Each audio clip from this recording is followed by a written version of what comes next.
igiterane cy'umwuzuro w'ubuhanuzi, nta bishaje mu bishya, nta bishya mu bishaje.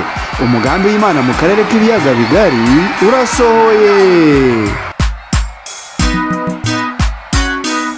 naho ye wese n'yeswe wandura yandure ibihe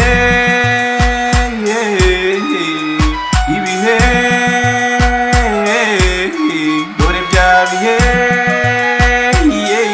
nimukanguke bwabubyutse buraje. Munyarwanda, munyarwandakazi, murundikazi, munyekongokazi, namwe banyamahanga, abagore bahishuwe b'ububyutse tubatumiye mu giterane twabateguriye kizaba kuva ku itariki ya 31 y'ukwezi kwa 10 kugeza ku itariki ya 2 y'ukwezi kwa 11 umwaka wa 2025, kikazabera mu Buholandi Utrecht. Y'abahanuzi bahanuye kuva kera, dore ngibi mirindi yagira hinda, torero webwe bubyutse buraje.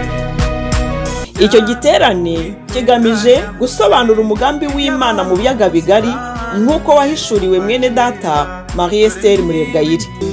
Cyo ni munderaniriza bizera bose,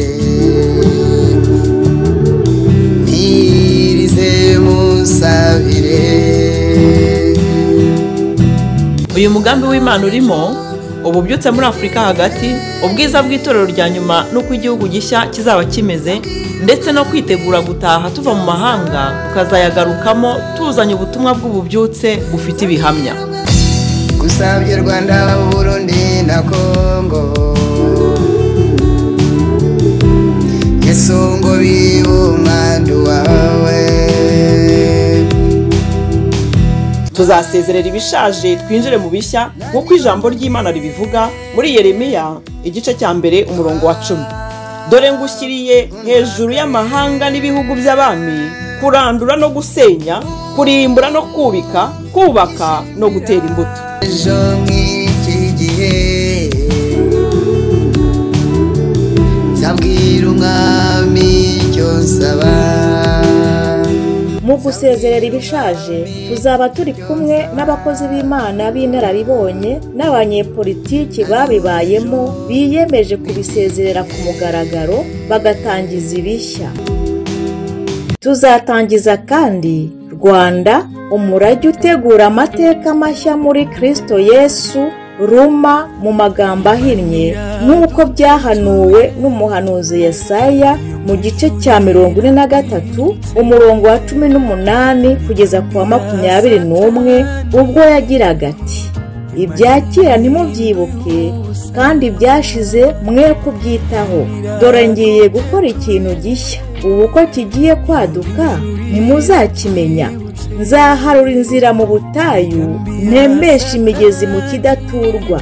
Inyamaswa zo mu gasozi, ingunzu n'imbuni bizanyubaha, kuko nkanga amazi mu butayu, ngatembesha imigezi mu kidaturwa, kugira ngo nuhire ubwoko bwanjye natoranyije, abantu niremeye ubwanjye ngo berekane ishimwe ryanjye. Tubahaye ikaze mwese, muhabwe umugisha n'Uwiteka.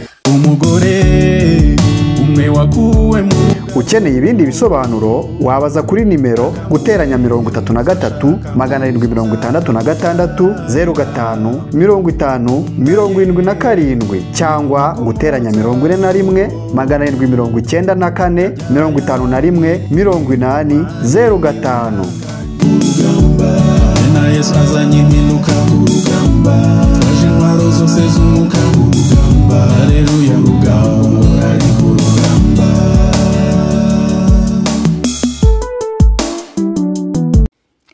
Yesu ashimwe cyane. Ndabaramukije abavandimwe bakundwa mwese mu izina ry'umucunguzi wacu Yesu Kristo w'i Nazareti, umwami w'abami wadupfiriye ku musaraba, wari Imana hanyuma agafata akamero k'umuntu, kamere y'umuntu akayifata rwose, akaza mu isi kandi akayivamo atanduye. Ndabasuhuje kandi mbahaye ikaze. Iyi ni tariki ya 9 ya munani kwezi n'ukwa 9 umwaka ni 2025. Ni umunsi Imana yongeye kuturemera kugira ngo tuyishimire kuko tukiri bazima. Niba uri muzima hari icyo Imana igushakaho. Rero cyo ngicyo igushakaho nugica ku ruhande uzaba nyine wase kibi nta kundi. Tubabwiriza Yesu Kristo wabambwe ku musaraba, agapfa, agahambwa, akazuka, hanyuma agasubira mu ijuru kwa Data adusigiye impano yari yaradusezeranije y'umwuka wera kugira ngo azaba ari we tubana adufasha, kuko umwuka wera we aba hose icyarimwe, akorera hose icyarimwe, amenyera byose icyarimwe, kuko Yesu Kristo akiri mu mubiri yabaga hamwe nyine, yabaga ari Yerusalemu akaba atabi Kaperinawumu, yabaga ari Kaperinawumu akaba atajya Damasiko, donc yari hamwe. Rero umwuka wera we aba muri twe, akaba hose, akamenya byose, akaba hose. Mbese ni Yesu mwuka wera niwe udukoresha ibi ngibi. Rero uyu munsi navuga ko ari special nkuko mwabyumvise. Twongeye kubatumira mu giterane mpuzamahanga. Ni ukuri ni igiterane mpuzamigabane. Benda tabakundwa, iki ni igihe gikomeye cy'umwuzuro w'ubuhanuzi, kandi koko nkuko byahanuwe nta jambo Imana ivuga ngo rihere. Haleluya. Rero ndakuraritse ni ukuri mu rukundo mu izina rya Yesu Kristo, uzahabe ubane natwe imbona nkubone. Icyo usabwa wowe utarabona invitation, invitation ni ukuvuga igaragara, urupapuro wareba aho ngaho kuri iryo tangazo rimaze kuvuga, ukareba nimero ziri hasi ukiyandikisha. Iyo umaze kwiyandikisha, umaze gukonfirima, uba ubonye intebe, uba ubonye nimero yawe y'intebe. Nta muntu ushobora kuzicara ku ntebe yundi. Rero ko nawe urabyumva. Haleluya. Ndabanezerewe rero, nejejwe no kuzabakira mu izina rya Yesu, kandi rwose aleluya. Imana Data wa twese, umwami wacu Yesu Kristo n'umwuka wera n'abatuye ijuru n'abaturage bo mu ijuru bazabana natwe. Haleluya. Rero uyu munsi ntabwo bisanzwe nyine, twabateguriye ubutumwa bw'ubuhanuzi, yego, buhuje mu by'ukuri n'ibyo mwumvise n'ibyo mwanyumvanye. Haleluya. Niyo mpamvu nabwemereye ko buhita kuri uyu muyoboro kugira ngo bibafashe. Ni ubutumwa Imana yahishuriye umwana muto nk'uko mugiye kubyumva. Imana yamuhishuriye ibigiye kuba ndetse byatangiye kuba, hanyuma bikaba n'ibindi bigiye gukurikiraho. Rero ndabasaba kugira ngo mubwumve, kandi nyamuneka ntube busy kuko ibirimo birakureba, bishobora kuba bikureba. Ashobora kuba hari icyo Imana yavugana nawe muri ubu butumwa.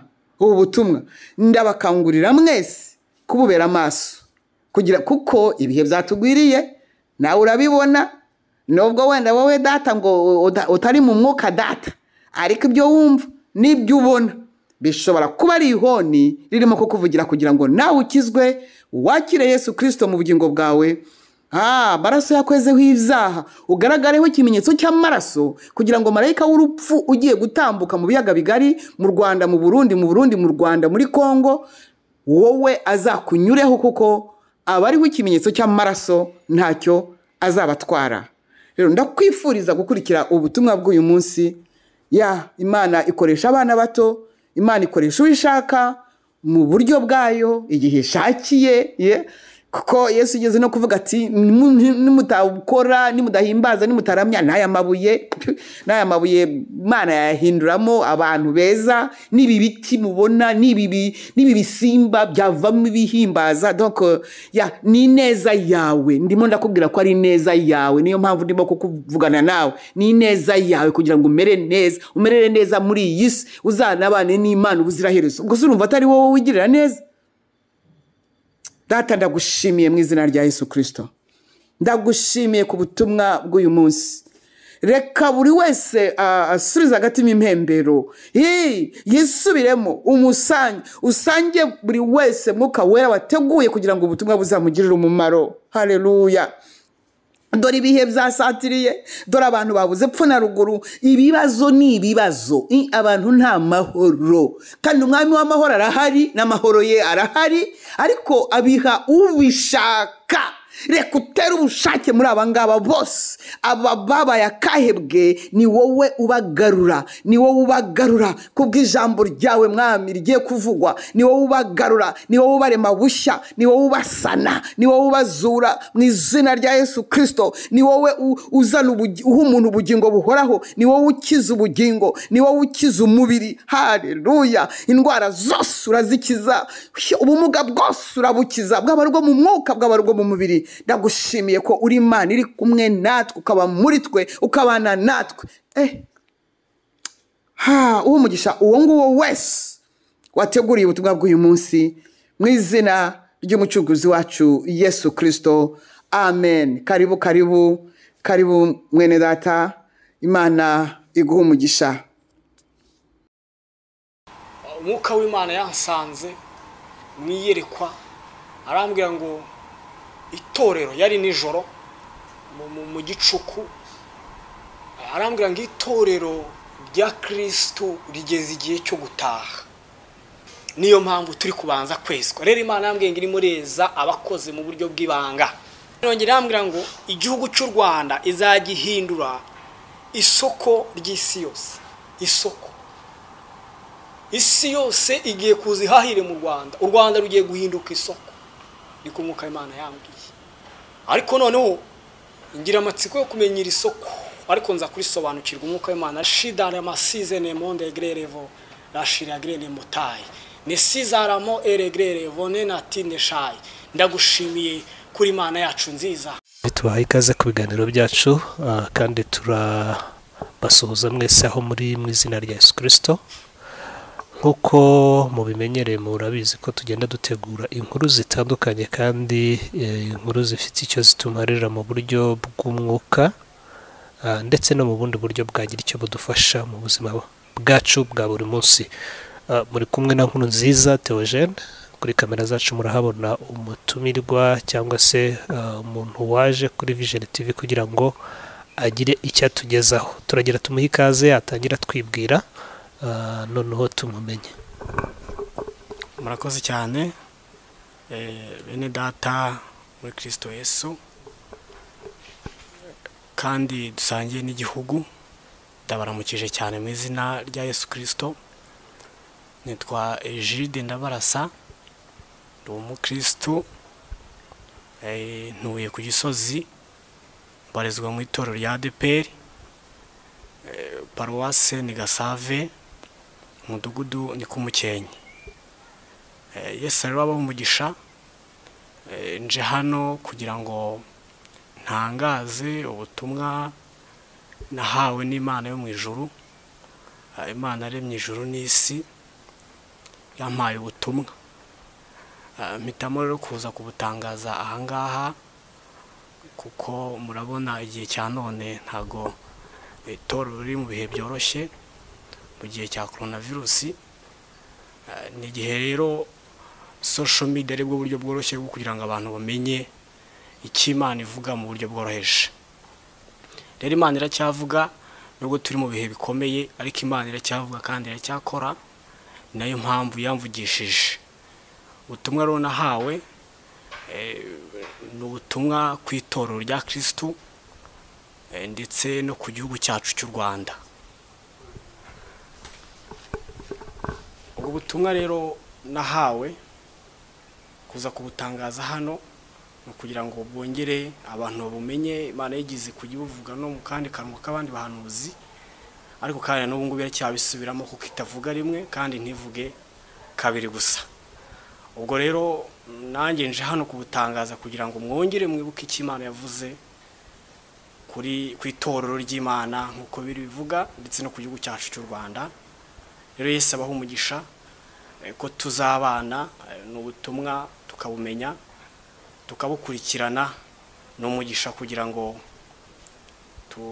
tubumenye nanone mu bwumve kandi mu bwakire Yesu rero azabaho umugisha nimukomeza kubana natwe azabagirire neza azarushaho kububaka mu bugingo kuko twese nicyo duharanira kuzabana n'Imana mu ijuru rakoze Ejide rero uje gutanga ubutumwa hawe n'Imana ariko wenda mbere uko twinjira muri ubwo butumwa bundi Ejide wakijijwe ryari Ejide nakijijwe mu 2013 mu kwezi kwa mbere nibwo nakijijwe nibwo nakiriye Yesu Kristo umwami n'umukiza yego watangiye kujya uganirizwa n'Imana ryari ngitangira gukizwa urumva nari nkiri umwana mu gakiza Imana yaravuganaga nanjye cyane cyane mu nzozi ndyamye nijoro ariko simbisobanukirwe nk'umuntu ukiri umwana mu gakiza simbisobanukirwe ariko kandi nka nyuma y'umwaka umwe nibwo Imana yatangiye kuyinganiza nibwo natangiye gusobanukirwa nakundaga kubaza cyane ibintu ntasobanukiwe nkabaza umuntu twasenganaga nkamubaza ibintu nagiye ndota rimwe na rimwe akabinsobanurira ubundi akabona ndacyari umwana muto mu by'umwuka ntagire icyo asobanurira gihagije ariko nakunda kugira amatsiko ngakunda kubaza ibiro byatumye ngenda nkura ndabimenya nkajya nkunda gusengana n'abantu bakuru mu buryo bw'umwuka ngenda mbimenya menye uko Imana ivuga ndabisobanukirwa ngeze igihe Imana ivugana nanjye nkabisobanukirwa cyane cyane yakundaga kuvugana nanjye ndimo nsoma ijambo cyangwa se ryamye nijoro nkarota wenda ni ryari Imana yaba yaragutumye cyangwa iguhaye ubutumwa ushyira abantu icyo gihe hari nka ryari ubwa mbere utangira gutumwa n'Imana bwa mbere ntangira gutumwa n'Imana ni nka nyuma y'umwaka umwe n'igice nkijijwe ubwo yari nko mu 2014 cyangwa se na 5 ya 14 mu mwaka hagati natangiye guhabwa ubutumwa ariko uburyo bwaje bwo ntabwo ari mu buryo bundi bw'ubuhanuzi natangiye kwiyumvamo umuriro muri ngewe kujya kubwiriza abantu batarakizwa mbikora mu buryo bw'ibanga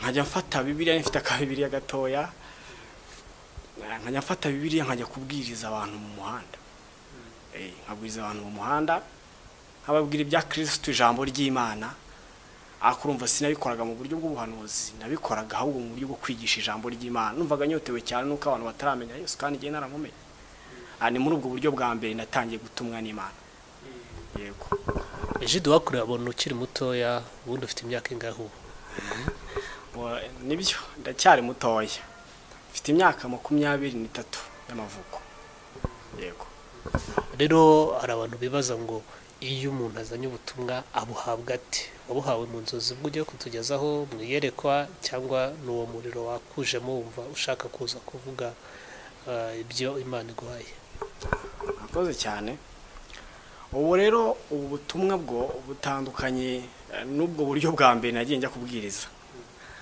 ubundi bwo bwaje ubu ngubu mfite bwaje mu buryo bw'ubuhanuzi abahanuzi rero bavugana n'Imana mu buryo butandukanye biterwa n'uburyo Imana ibasura ariko abenshi icyo bakunda guhuriraho ni ukugira iyerekwa no kumva ijwi ry'Imana nanjye rero mu bihe bigiye bitandukanye nsenga ndi mu masengesho cyangwa se ntari no mu masengesho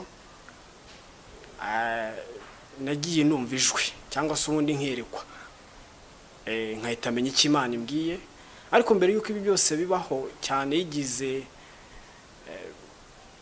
insanga irambwira ngo ngiye kugutuma nyuma yaho rero ntangira kujya nitondera cyane message mbonye, nkahora ndi maso message rero ije ngasenga Imana, nkamenya impamvu iyo message nkayandika. Igihe rero kiragera ari cyo ubungubu nari ngitegereje kugira ngo ibyo nahawe n'Imana mbitanga, ariko ubundi ubutumwa mfite sinabuhawe mu gihe kimwe, nabihawe ubwo mu gihe bigiye bitandukanye. Narimbaje ati ese bwaje mu yerekwa, bwaje mu buhanuzi, simbizi wenda wadusobanura.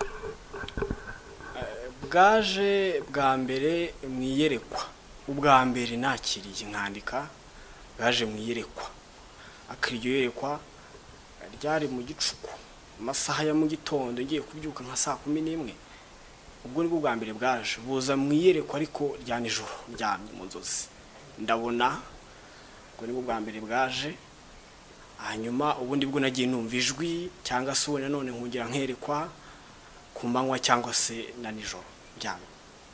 Yego Ejide rero reka tuguhe umwanya noneho tugezeho ubwo butumwa Imana yaguhaye, noneho abari mu isi cyangwa se abanyarwanda n'abakristo muri rusange bumve ubutumwa Imana yaguhaye kuri bo.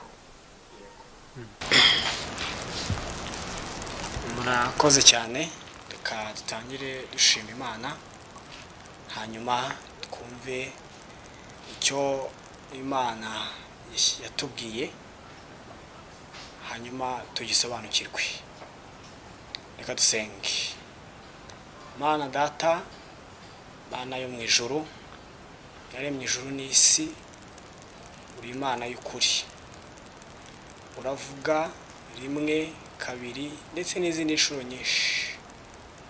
Uri Imana ivuga, uhwanye n'izindi mana, ahubwo uravuga. Uri Imana y'ukuri, ndagushimiye Imana.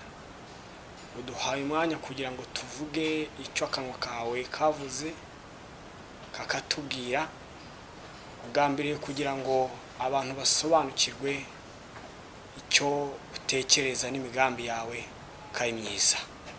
Ndagushima, nturagije cyane uyu mwanya, twemere kugira ngo dutange ubu butumwa, uzadushyigikire, ntihabe twebwe ahubwo habe izina ryawe, imbaraga nyinshi z'umwuka wera abo ruzitugota impande zose, mu izina ry'umwami wacu Yesu Kristo, amen.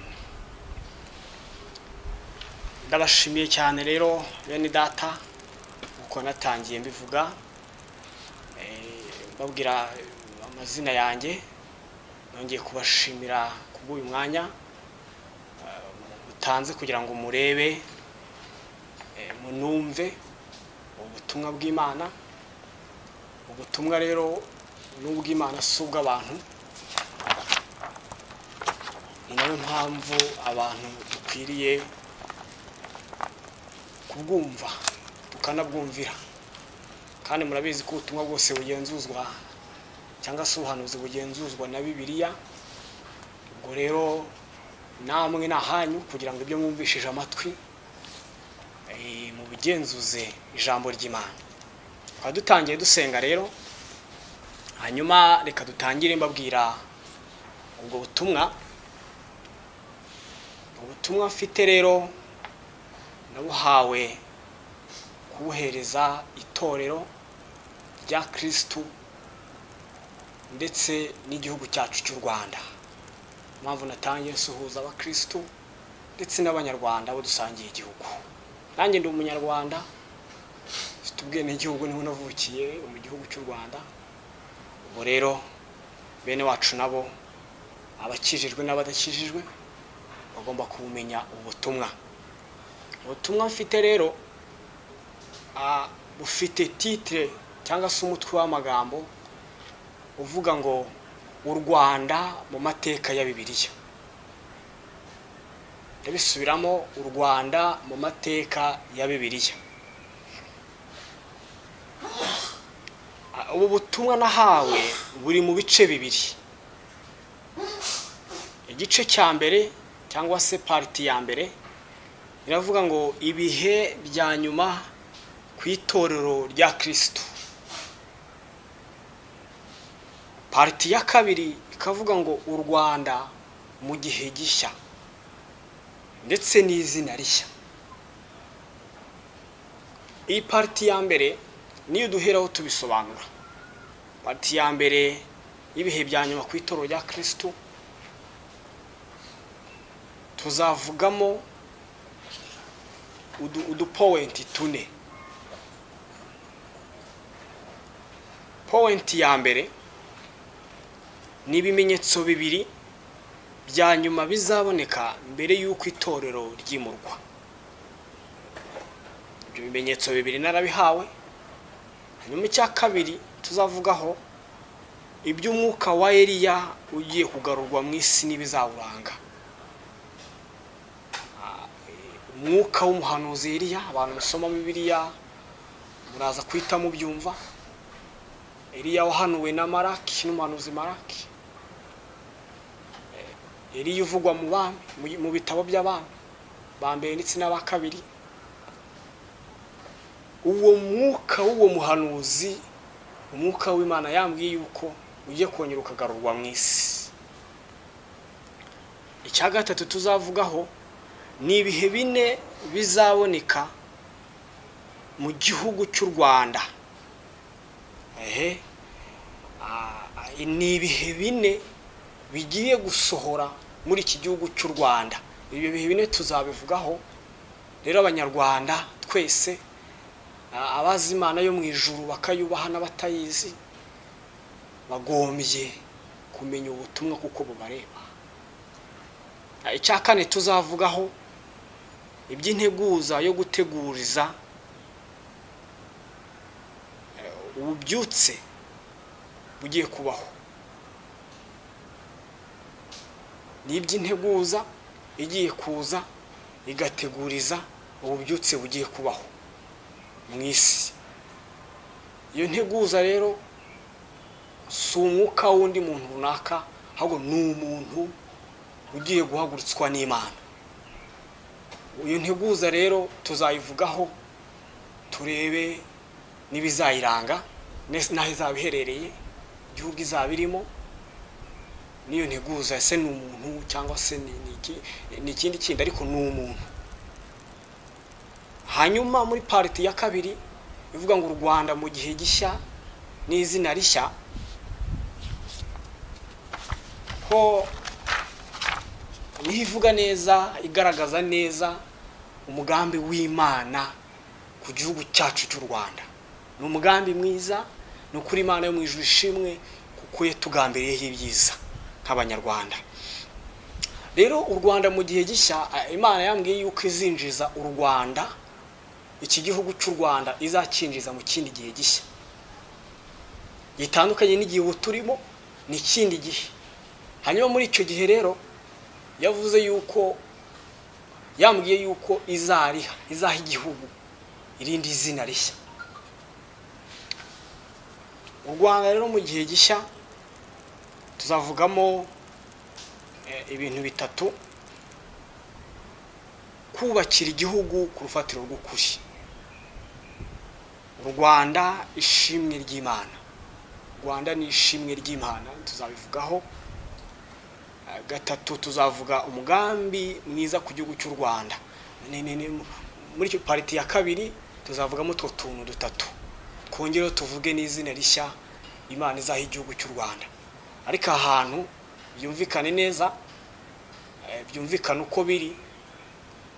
U Rwanda ruzahabwa izina rishya, ariko ntiruzahindurirwa izina iringiri rifite ngo riveho u Rwanda biveho. Oya, tuzakomeza twitwa u Rwanda Yesu arinda agaruka, na nyuma yuko Yesu aje kugeza ku musozo w'isi, u Rwanda ruzakomeza rwitwa u Rwanda, ariko hari irindi zina Imana yo mu ijuru Uwiteka izita igihugu. Iryo naryo tuzarivuga muri parti ya kabiri. Reka rero twihuse tuvuge kuri parti ya mbere, tuvuge kuri twa tuntu tune. Ibyo nanditse aha ngaha nibyo ndajya nsoma kuko ari byo nabwiwe. ibihe bya nyuma ku itorero rya Kristo. Bene data baba Kristo, kugira ngo twibande cyane ahangaha kuko ubutumwa burakomeye. Ubutumwa rero mbuhabwa, nabivuze yuko nagiye njya mwiyerekwa cyangwa se ubundi nkumva ijwi ry'Imana nkarimenya ko ijambo ry'Imana riravuga ngo muri Yohana yuko uwo mwungeri mwiza ari Yesu Kristo, kandi ntamaze zizi gutandukanya ijwi ryiwe n'irindi ijwi ry'abandi bungeri. Rero nanjye ubwo numvaga ijwi nagiye bisobanukirwa ko ari Imana mu ijuru imbwiye. Mu butumwa bwa mbere ntangira kubwakira, nabwakiriye ku itariki ntibuka neza, ariko ni mu kwezi kwa 12 mu 2018. Ubutumwa mfite busa nkaho bugiye kuzuza imyaka 2, ariko bwabaga butarigeze igihe cyo gutangazwa. Igihe cyo gutangazwa nabwiye n'umwuka w'Imana ni iki ngiki. Ubwa mbere rero mwiyerekwa nagize, nahawe ibimenyetso bibiri, cyangwa se nasuwe n'umwuka w'Imana arambwira ngo itorero rya Kristo rigeze igihe cyo gutaha. Ndavuze ngo umwuka w'Imana yansanze mwiyerekwa arambwira ngo itorero, yari nijoro mu gicuku, arambwira ngo itorero rya Kristo rigeze igihe cyo gutaha. Iryo torero rya Kristo bene data ni irihe? Ni itorero ritagarukira iwacu muri ADPR gusa, ni itorero ritagarukira muri Zayoni, ni itorero ritagarukira muri Anglikani, ni itorero rizwi n'Imana mu buryo bw'ibanga, riri mu moko atandukanye, mu bihugu bitandukanye, mu migabane itandukanye.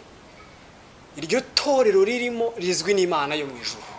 Iryo torero rero niryo umwuka w'Imana yansanze akambwira ngo rigeze igihe cyo gutaha, ngo ntangaze mvuge yuko itorero rigeze igihe cyo gutaha. Hanyuma amaze kumbwira ibyo, yampaye ibimenyetso bibiri.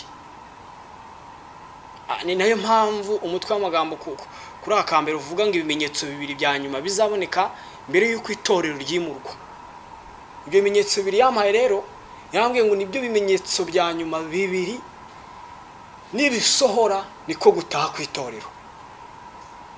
Ndetse yanambwiye n'igihe itorero rizatahira. Niyo mpamvu ngira ngo abantu babikurikirane babyumve neza kandi babigenzuze ijambo ry'Imana, kuko nicyo cyonyine kidufasha kugenzura ubuhanuzi bwose tubonye, tugasobanukirwa kuko ari ukuri cyangwa se utavuye ku Mana. Ikimenyetso cya mbere rero nahawe kigomba gusohora, yarambwiye ngo nububyutse bugiye kuza ku isi yose, mu migabane yose. Ububyutse bugiye kuhaza nicyo kimenyetso kibanziriza icya nyuma cy'uko itorero rigiye gutaha. Ubwo bubyutse bugiye kubaho nabwiwe aho buzatangirira, mbwirwa n'igihe cyabwo. Muri icyo kimenyetso cya mbere nicyo tugiye kuvugaho twihuse. Icya mbere, Imana yarambwiye ngo mbwire itorero rya Kristo yuko ngo igihe cyo gutaha kigeze. Icyo ni icya mbere. Nawe niba uri itorero, kuko itorero si hamwe duteranira gusa, ari n'amatorero yane nayo atuma itorero rya Kristo rigubwa neza, ikarushaho kubakwa rigakomera. Ariko itorero ni njyewe, ni wowe.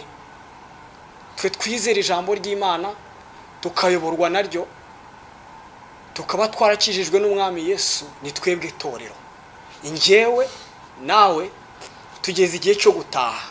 Paulo yandikiye Abafilipi ni ibice 3:20, arababwira ngo naho twebweho iwacu ni mu ijuru, niho dutegereje umukiza kazava.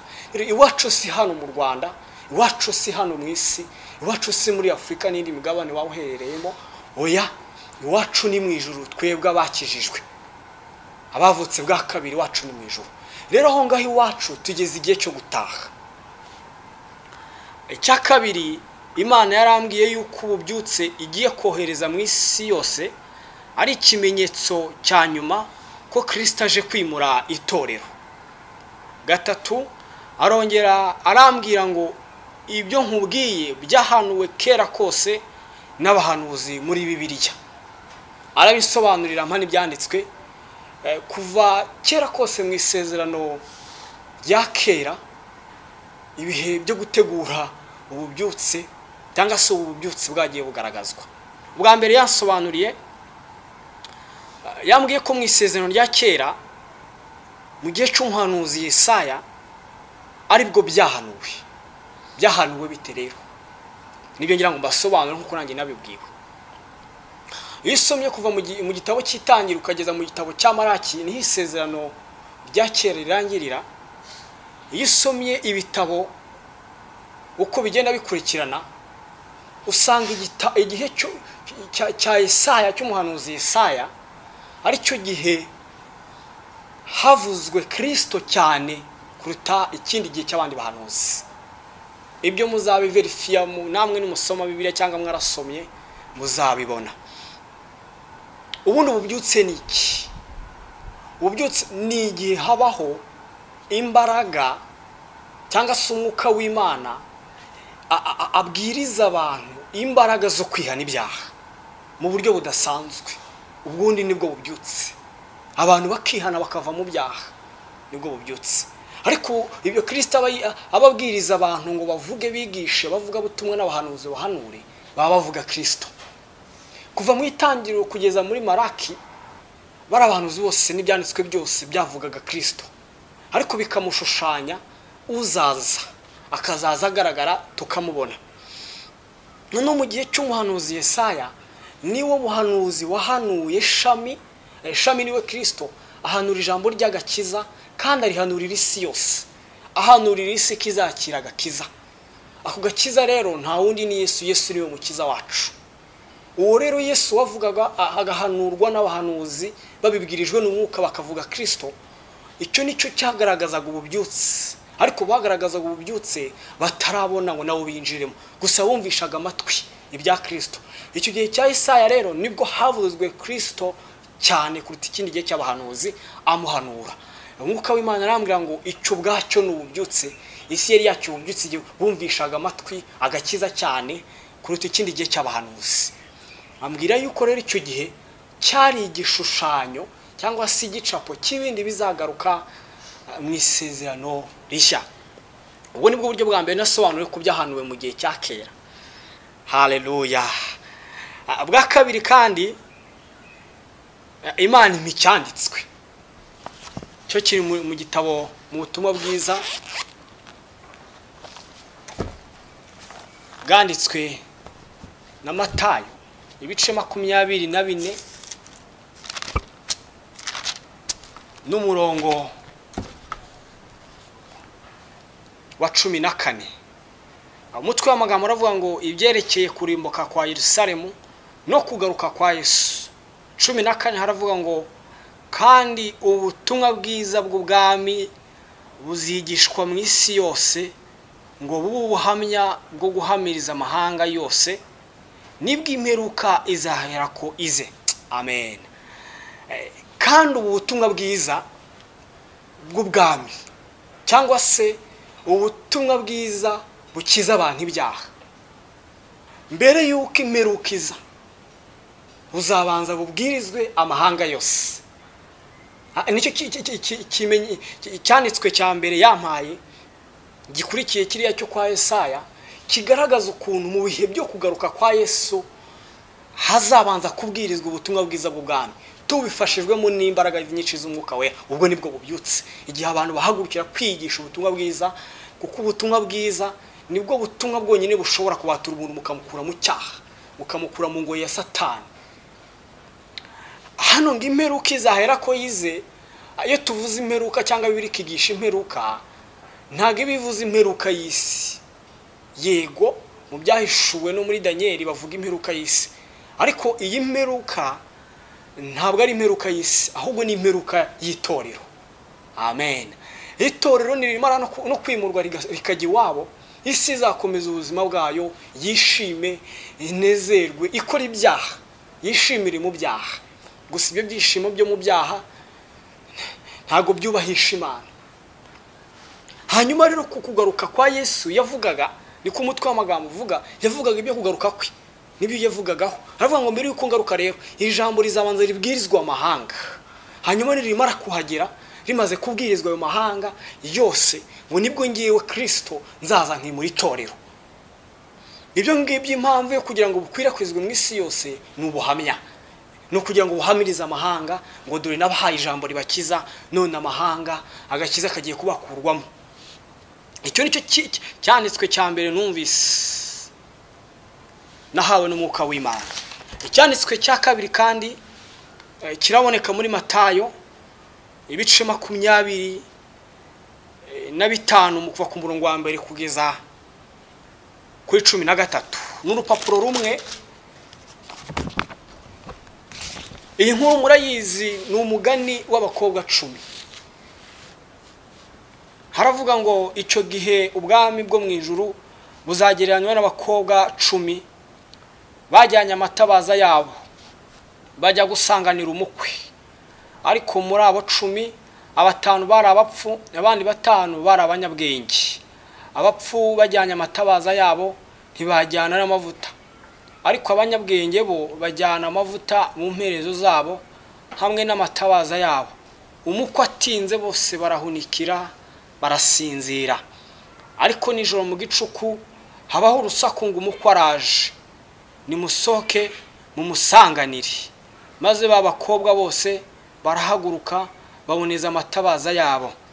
Abapfu babwira abanyabwenge bati, nimuduhe ku mavuta yanyu kuko amatabaza yacu azima.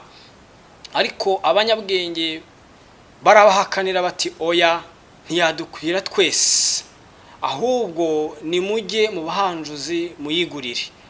Bagiye kugura umukwe araza, abari biteguye binjirana nawe mu bukwe, urugi rurakingwa. Hanyuma b'abakobwa bandi nabo baraza barahamagara bati, nyakubahwa dukingurire. Nawe arabasubiza ati, ndababwira ukuri yuko ntabazi. None nuko mube maso kuko mutazi umunsi cyangwa igihe. Iyi nkuru murayizi, Yesu yarakivuga n'ubundi kugaruka kwe, ariko aravuga ngo muri icyo gihe ubwami bwo mu ijuru, cyangwa se mbere yuko inza, icyo gihe bizagereranywa nuko uyu mugani baciriye uzaba basohoraho. Bega baciriye umugani uzabaho icyo gihe. Isi yose izaba isinziriye. Hano harimo gusinzira, harimo abakobwa 10, harimo amatabaza, harimo nuko bahuje urugendo rujya mu ijuru. Nkuko isi yose izi nkuru yuko tuzajya mu ijuru, n'abakobwa 10 nabo nuko nguko bari bayizi. Ariko ndatinda cyane ku murongo wa 5 n'uwa 6, kuko ariho numvishe cyane umwuka w'Imana atinze ampereza icyo cyanditswe. Imana yongeye kumbwira ngo isi yose iri mu mwijima, kandi ngo yuko isi yose, itorero mu isi yose risinziriye. Isi yose mu itorero yinjiye mu itorero, imaze kwinjira mu itorero rya Kristo igitera ibitotsi byinshi. Itorero rya Kristo rirasinziriye, niko umwuka w'Imana yambwiye. Rirasinziriye ariko kandi ngo riri mu gicuku. Icyo gicuku ririmo icyo gicuku nicyo kiteje itorero gusinzira. Kuri ku mwuka w'Imana yambwiye. Arongera ambwira ngo urusaku rwavuzwe ruzabanziriza kuza k'umukwe, ngo nibwo bubyutse bugiye koherezwa gukangura isi yose, ngo kuko umukwe araje. Hano ho ni ku murongo wa 6, mwumvishe ko umukwe mbere yuko aza, haleluya, haleluya, habanje kumvikana urusaku rukangura abantu. Hepfo ku murongo wa nyuma ari we wa 13 turavuga ngo mube maso kuko mutazi umunsi cyangwa igihe. Nibyo umunsi cyangwa igihe ntibizwi, ariko none ikizwi ni iki? Ni urusaku ruzavugwa mbere yuko mukwaza. Haleluya. Urwo rusaku rero nta rundi ni urukangura basinziriye. Itorero rirasinziriye. Umwuka w'Imana yambwiye yuko agiye koreza ubutumwa bwiza, agiye koreza imbaraga nyinshi cyane amahanga yose akabwirizwa ubutumwa bwiza, maze abantu benshi bagakizwa, noneho urwo ngurwo akaba ari rwo rusaku rubanziriza umukwe. Nimwumve ikimenyetso cya nyuma cyuko umukwaje. Nta kindi kimenyetso n'urusaku rugiye kumvikana. Urusaku ruzumvwa n'umuntu wese, habazimana cyangwa satayizi, nibwo bubyutse bugiye kubwirizwa amahanga yose. Urwo ni urusaku rugiye kubanziriza umukwe. Haleluya, haleluya, Imana ishimwe cyane. Reka dukomeze. Akandi gace kandi nabwiwe karavuga ngo Imana yarambwiye ngo nitwabo mu gihe cya none dusohoweho n'ibyahanuwe kera kose. Bimwe Paulo, intumwa Paulo yabwiwe. Haleluya.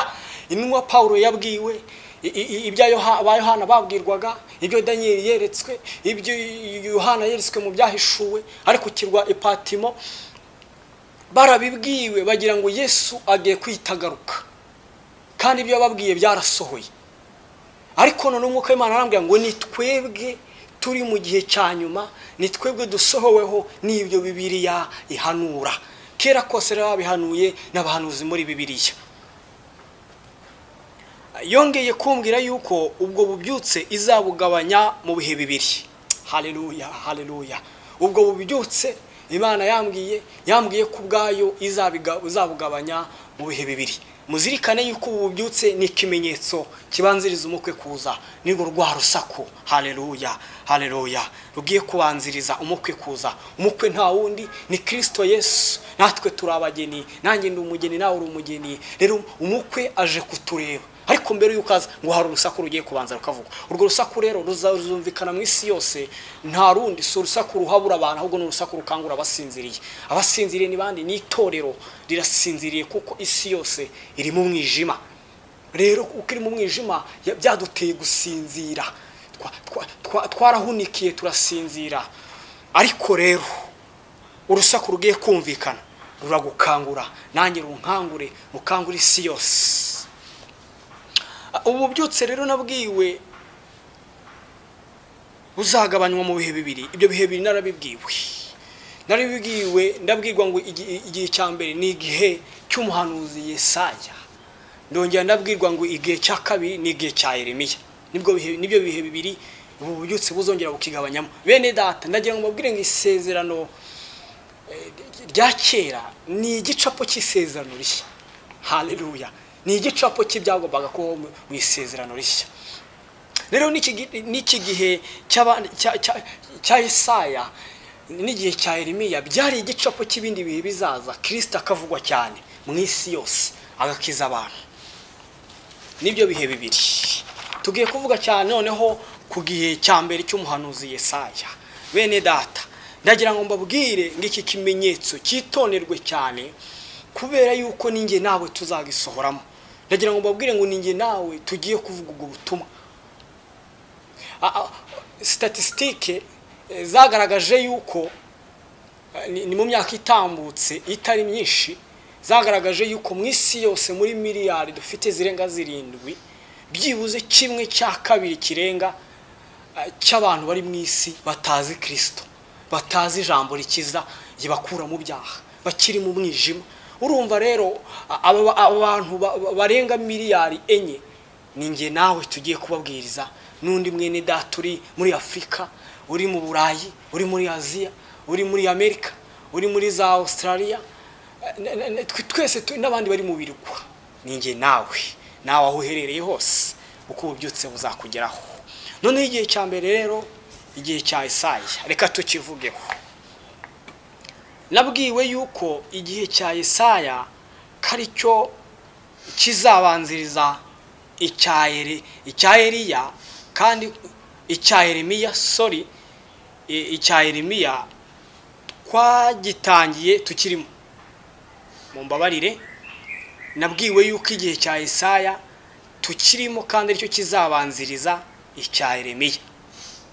nongera kubwirwa yuko turi mu gice cya gatandatu cyo muri icyo gitabo isi yose ngo kuko irimo kwezwa abakozi bamwe mu mpande enye z'isi cyangwa se imfuruka enye z'isi bazakora mu gihe cy'ububyutse. Iki gice turimo muzirikane ko turi mu gitabo cya Yesaya. Iki gitabo nicyo turimo, niyo mpamvu ngira ngo tuhajye ariho duhagarara njye mpavuga aricyo gitabo turimo.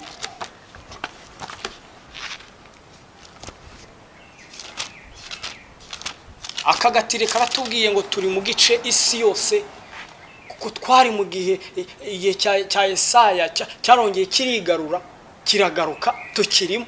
Icyo gihe rero cyabayeho turimo ni igihe isi yose ihagurutswamo abakozi bo kuvuga shami cyangwa se bo kuvuga umukiza w'isi kandi ikabibwira isi yose. Rero umwuka w'Imana yarambwiye ngo isi yose iri muri iki gihe cya Yesaya mu gice cya gatandatu cy'iki gitabo. Igice cya gatandatu singisoma ariko nagira ngo mvuge umutwe w'amagambo. Umutwe w'amagambo uravuga ngo Imana yiyereka Yesaya iramweza iramutuma bene data.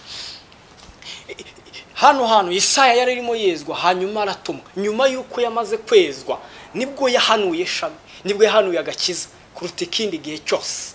Kandi yaramaze igihe kinini kuva mu gice cya gatanu nani cyambere kugeza mu cya gatanu yaragikora yarahanuraga Imana imuha ubutumwa. Ariko mbere yuko imuha ubutumwa bw'isi, mbere yuko imushyira mu mwuka wo guhanura iby'agakiza k'isi abanza kwezwa. Ibyo rero nibyo umwuka w'Imana yambwiye ngo isi yose iri mu gice cya gatandatu cy'iki gitabo, aho isi yose irimo yezwamo abakozi kuko tugiye kuvuga Kristo mu buryo budasanzwe. Niyo mpamvu turi kubanza kwezwa. Rero Imana yambwiye ngo irimo reza abakozi mu buryo bw'ibanga. Nzababwira abakozi muzamenya abakozi bari kwezwa, turaza kubivugaho hano ni bahe. Ntago ari abantu bose bari kwezwa, ndababwira abakozi bari kwezwa bari bo. Kandi ngo muri icyo gihe umwuka w'umuhanuzi Eliya izawugarura mu isi. Ahabanje muri introduction nababwiye yuko umwuka wa Eliya azagarurwa mu isi. Aha rero umwuka w'Imana yarambwiye ngo uyu mwuka wa Eliya azagarurwa muri iki gihe cya Yesaya. Iki gihe turimo, iki ngiki turimo. Umwuka w'Imana asubiye ruguru gato amaze kumbwira ngo turi mu gice cya gatandatu, nahise nibaza ikindi kibazo. Ndibaza se ko turi mu 2020 iki kinyagihumbi cya gatatu dutangiye mu 2000 tugitangira, cyangwa se mu 2000 n'umwaka wa mbere cyangwa se 2001 nicyo gihe iki gihe cyaba cyaratangiye. Ahari cyaba cyatangiye n'iki kinyagihumbi cya gatatu. Ariko numva ibyo mbibajije nkanjye nk'umuntu, numva so umwuka w'Imana urimo bimbwira, nabyibajije nkanjye nk'umuntu. Hanyuma rero muri iki gihe twatangiye iki kinyagihumbi turi mu gice cya gatandatu, nicyo gihe umwuka w'umuhanuzi Eliya ugiye kuza. Nturaza uwo mwuka ahubwo ugiye kuza mu minsi iri imbere, mu myaka iri imbere. Ndaje mbabwira igihe umwuka uzatangirira. Ndimo ndababwira ibyo nabwirijwe n'umwuka w'Imana. Igihe cya Yesaya ngo kizaba kinini kuruta igihe cya Yeremiya. Cyo kizaba mu gihe kinini, kizabamo imyaka myinshi ugereranyije n'igihe cy'umuhanuzi Yeremiya. Muri icyo gihe kandi ngo ijambo ry'ubutumwa bwiza rizabwirizwa cyane mu isi kuruta ikindi gihe cyabanje cyangwa se n'ikizaza. Bene data, iki gihe cy'ububyutse umwuka w'Imana arambwiye ngo ijambo ry'Imana ry'ubutumwa bwiza rigiye kubwirizwa. Ububyutse bugiye kubaho ntibwigize kubaho kuva Yesu yaza muri isi, yewe no mu gihe cy'isezerano rya kera ntibyigize guhanurwa cyangwa ngo bibeho nk'uko bigiye kubaho. Hagiye kubaho ububyutse butigize kubaho no mu gihe cy'intumwa za kera zimwe twumva muri Bibiliya. Isezerano rishya rigitangira mu gihe mwuka wera yamanukaga mu isi amanukiye za ntumwa. Hagiye kuba ububyutse butigize kubaho kandi ntibuzagarukira mu mugabane umwe, buzabwirizwa amahanga yose, isi yose. kuko ni ubuhamya. ubwo bubyutse bugiye kuza nk'umuhamya ubwira amahanga ngo murabeho, agakiza turagiye. Rero niyo mpamvu hano umwuka w'Imana yambwiye ngo ububyutse bugiye kubwirizwa mu buryo butigize kubaho. Hanyuma ibyo ngibyo umwuka w'Imana yambwiye, yabimbwiye muri iki gihe cya Yesaya karibwo bizabaho. Ariko kandi akandi kanyuma mu gihe cya Yesaya, umwuka w'Imana yarambwiye ngo ububyutse isi itegereje buzatangira mu gice cya 11. Iki gice cya 11 n'ubundi turacyari mu gitabo cyande cya Yesaya, niho turi. None mu gice cya 11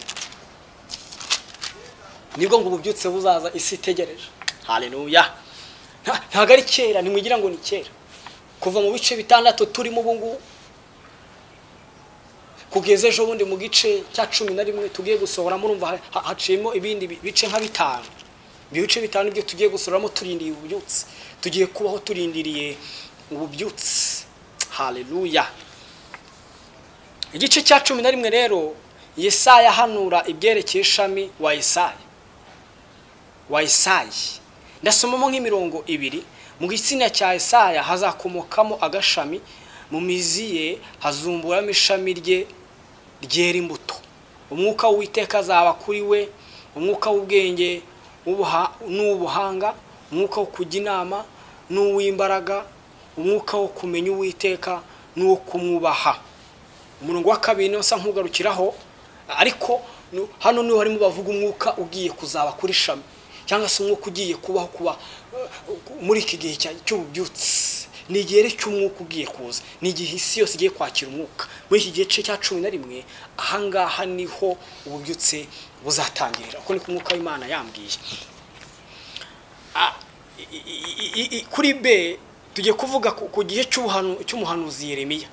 Ni kuri cya gice cya 2 muri bu bubyutse niho tukiri. Mu gihe cya 2 haravuga ngo icyo gihe ngo kandi kizaba gito ugereranyije n'icya Yesaya. Bo ni ikindi gihe kizagikurikiye igihe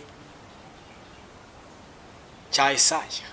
Icyo gihe kandi ngo n'icyo abakozi berejwe mu nda batari bavuka. Hano muri iki gihe cya Yeremiya, reka tujye muri icyo gitabo gikurikirana cyane n'igitabo cya Yesaya. Yeremiya yaje akurikira Yesaya ho imyaka irenga 100. Yaje amukurikira imyaka irenga 100.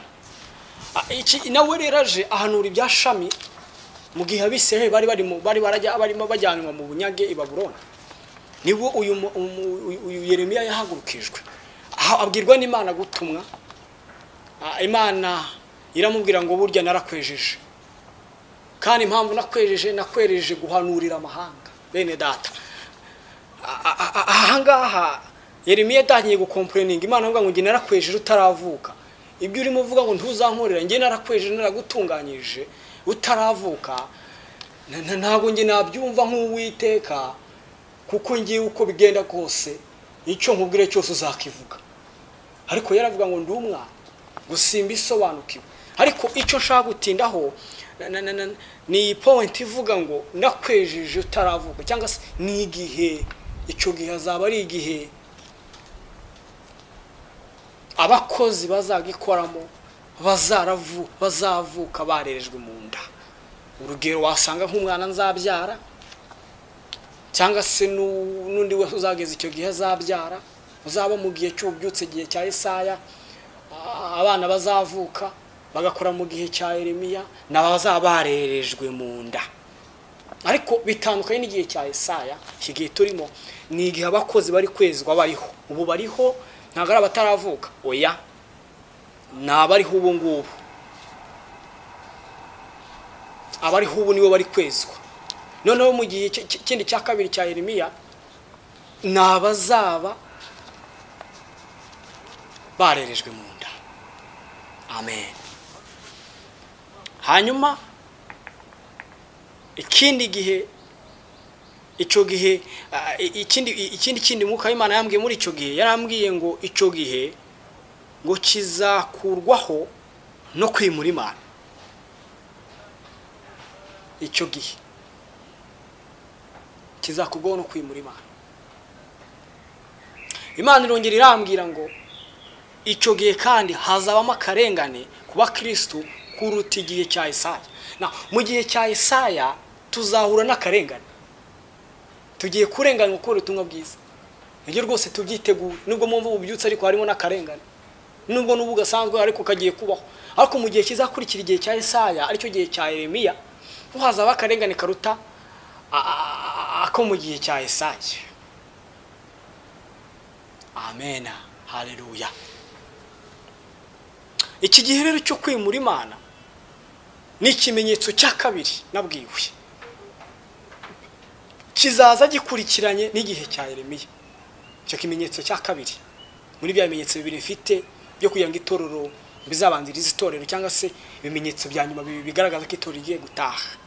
Rero icyo gihe aka gapointi hano haravuga ngo icyo gihe kizaba icyo kwimura Imana, kizakurikira igihe cya Yeremiya.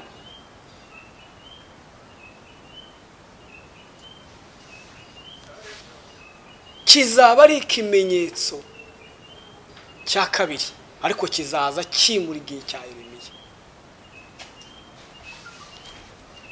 Ikindi buze kukigarukaho mvuga ikimenyetso cya kabiri. Ariko noneho Imana imaze kumbwira ibyo uburyo izagabanyamo ibyo bihe bibiri, yarambwiye ngo isi yose itorero nindi bwire ribimenye ngo riri mu gihe cyaryo, riri mu gihe cyaryo, riri mu gihe rigomba gukora rikabyaza umusaruro iki gihe izi mbaraga z'umwuka rigiye guhabwa.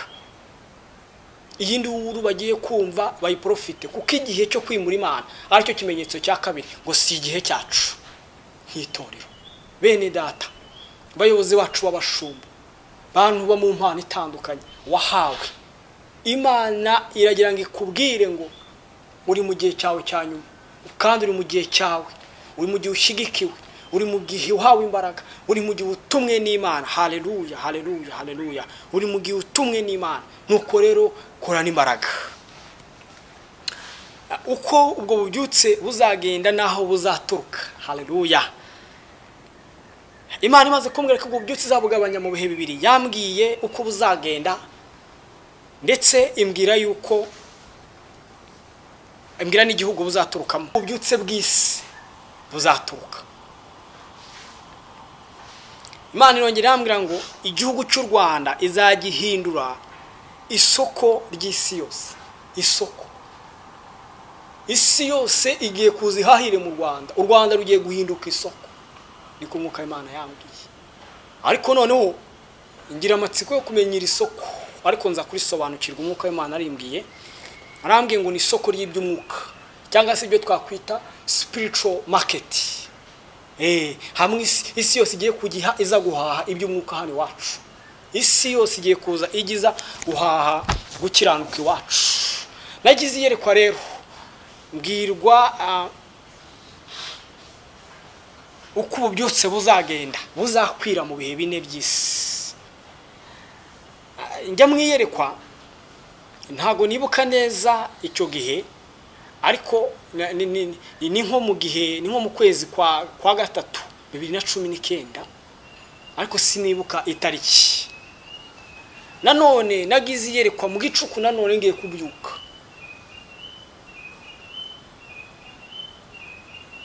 Ngiye kubona mbona ndasa nk'uri mu kirere, ndasa nk'uri mu mwuka.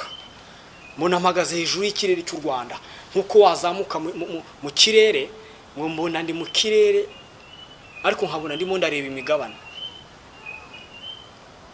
Noneho ngiye kubona mbona icyogajuru gifite imbaraga nyinshi kirahagurutse, kizamuka mu kirere cy'u Rwanda.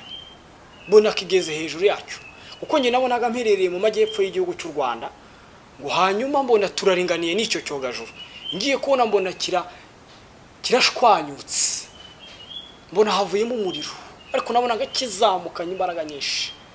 Umuriro wavuyemo mbona ukwiye mu mfuruka enye z'isi, cyangwa se mu birere bine byacu by'u Rwanda. Ngo mbona umuriro uzamutse mu majyaruguru y'u Rwanda. Ngo mbona ni mwinshi cyane.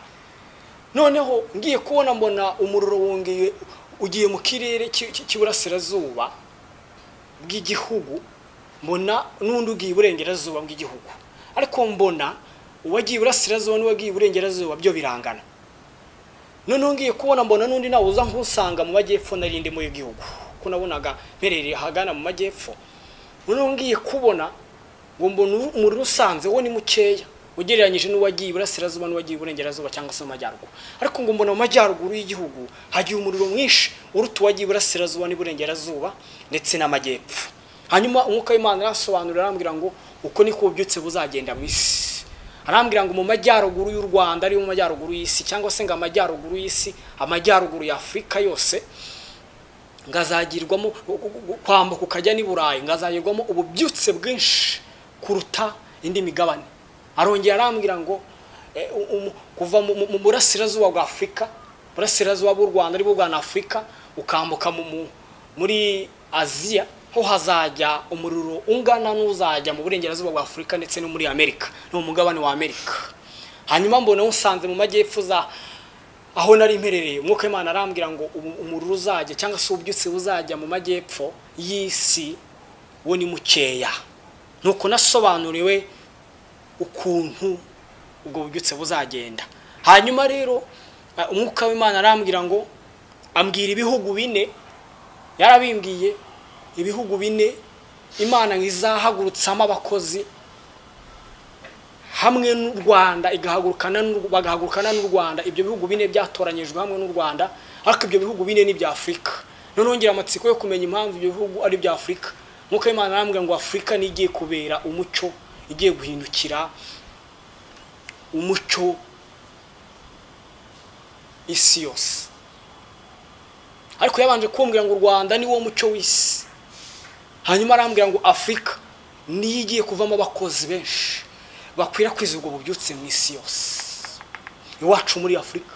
Ariko kandi ubwo bubyutse bwo buzatangira mu gihugu cy'u Rwanda. Ariko hari ibindi bihugu 4, gusa ibyo bihugu 4 simbitangaje kubera yuko umwuka w'Imana atabikunze ngo mitangaze.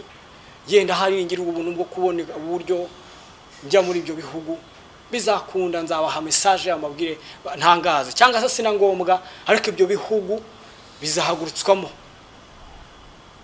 abakozi nabyo byatoranyijwe guhagurukana n'u Rwanda ngo bikwirakwize ubwo bubyutse mu isi yose.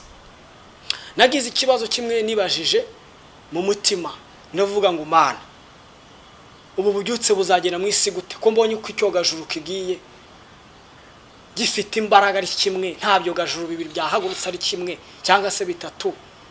Ubu bubyutse buzagenda bute? Buzajyanwa n'irihe torero? Buzajyanwa na Mwuka w'Imana amishurira yuko Abanyarwanda nibo bazabujyana. Ngira ikibazo kwiyo ndebye itorero ry'iwacu mu Rwanda, nkareba uburyo amatorero akorana, nkabyitegereza, mbona bikomeye, mbona guhuza kwabyo bigoye. Bamwe bakikomeye ku mategeko yabo y'itorero cyangwa se idini. Uko guhuza kuzakunda gute ngo ububyutse bugende? Ariko kandi umwuka w'Imana yasubije igisubizo kimwe. Yarambwiye ngo iyo igiye gushyira ubumwe mu matorero hano mu Rwanda.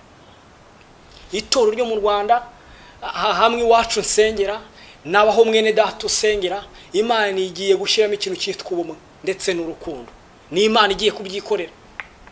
Irambwira ngo igiye kubyikorera muri ubwo bumwe nibwo itorero rizabasha kujyana, rizahinduka icyogajuru kimwe.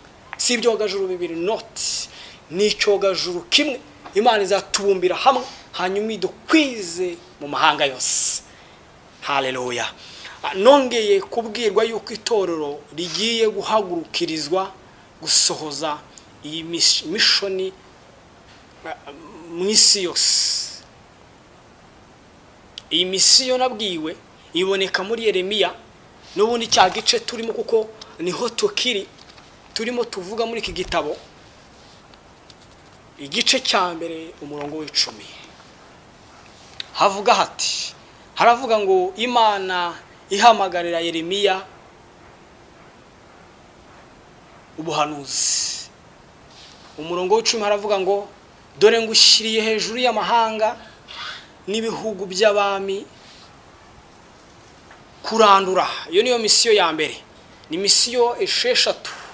iya mbere avuze ngo ni ukurandura, iya kabiri avuga ngo ni ugusenya, iya gatatu avuga ngo ni ukurimbura, iya kane avuga ngo ni ukubika, iya gatanu avuga ngo ni ukubaka, iya gatandatu iravuga ngo ni ugutera imbuto. Haleluya. Itorero ry'Imana niryo nkirimo mbwira ubutumwa nahawe, nkuko Imana yarambwiye ngo itorero rigiye gukora izi misiyo esheshatu. Yarambwiye ngo mu kigihe cy'ububyutse ng'itorero rigiye kurandura ibintu bitatewe n'Imana muri iyi si, itorero rigiye kubirandura.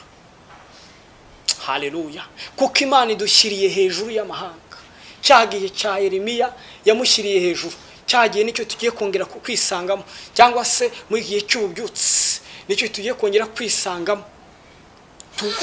Tugiye kurandura ibintu byose, ibiti byose bitatewe n'Imana muri iyi si yose, kandi tugiye gusenya inyubako z'abadayimoni mu isi yose, inyubako zubatswe n'ibigirwamana, inyubako zubatswe n'umwuka mubi wanduza itorero, tugiye kubisenya.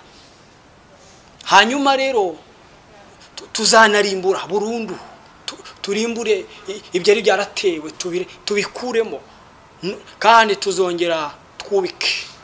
Hari itorero rimwe muri ubanza ari muri Efeso, ahari niba ntibeshye, bivugwa mu byakozwe n'intumwa, ahantu intumwa Paulo yagiye kubwiriza, ngo noneho ngo bumva inkuru, ako ni mu Efeso. Ngagezeyo ngo abantu baho baravuga ngo, abayobozi babo baravuga ngo bamwe bubitse ibihugu ngo ninaha bahageze. Rero umwuka w'Imana yambwiye ko iki ni igihe agiye guhagurutsa intumwa, agiye guhagurutsa abahanuzi, agiye guhagurutsa ababwiza butumwa, agiye guhagurutsa abanyembaraga, agiye guhagurutsa nge nawe, hanyuma tukubika ibihugu. Isi y'umwijima tukongera tukayubika, tukayisubiza mu mucyo w'itangaza, tugasubiza isi Yesu, kuko turi mu gihe cy'itorero, turi mu gihe cy'ububyutse. Ni igihe tugiye gutegura itorero ngo ritahe. Haleluya. Iyo niyo misiyo nabwiwe. Hanyuma nyuma yo kubika hazakurikiraho ikindi cyitwa kubaka. Tuzubaka icyubahiro cy'Imana mu isi yose, kandi tongere tunatera imbuto zo gukiranuka mu isi yose. Itorero ry'Imana uko niko nabwiwe ikimenyetso cya mbere cyitwa ububyutse bugiye kubaho mu isi. Ububyutse bugiye kubaho mu isi ni ikimenyetso mbisubiyemo, kuko impamvu sa nk'ubigarutseho, ngiye gutangira ikimenyetso cya kabiri, ngiye gusobanura ikindi kimenyetso cya kabiri nabwiwe n'umwuka w'Imana. Ariko umwuka w'Imana nkiraha yambwiye yuko iki gihe cy'ububyutse ari cyo gihe itorero risigaranye. Yarambwiye ngo nicyo gihe cyonyine itorero risigaranye, kuko nyuma yaho y'ububyutse hazakurikirana iki kimenyetso cya kabiri. Ikimenyetso cya kabiri nabwiwe rero ni igihe cyo kwimura Imana mu isi. Nubwo mwumva umwuka w'Imana yadutangarije ububyutse, ariko isi yose nyuma y'ubwo icyo gihe igiye gusubira mu buhenebere butigeze kubaho. Ububyutse mwumva bugiye gukonja. Umwuka w'Imana arambwira ngo igihe isi itorero rifite mu isi ngo ni igihe cy'ububyutse, nicyo gisigaranye. Naho ubundi nyuma y'icyo gihe Satani azaba yafashe igihe cye. None rero bene data, aho uherereye hatandukanye, mu mahanga uherereyemo, menya yuko ari wo mukozi w'iki gihe. Ni nge nawe duhari ngo tugarurire umwami icyubahiro. Iryo torero nabwiraga rero, nabwiraga ubutumwa, ni rya rindi riba mu matorero atandukanye, rya rindi risangiye.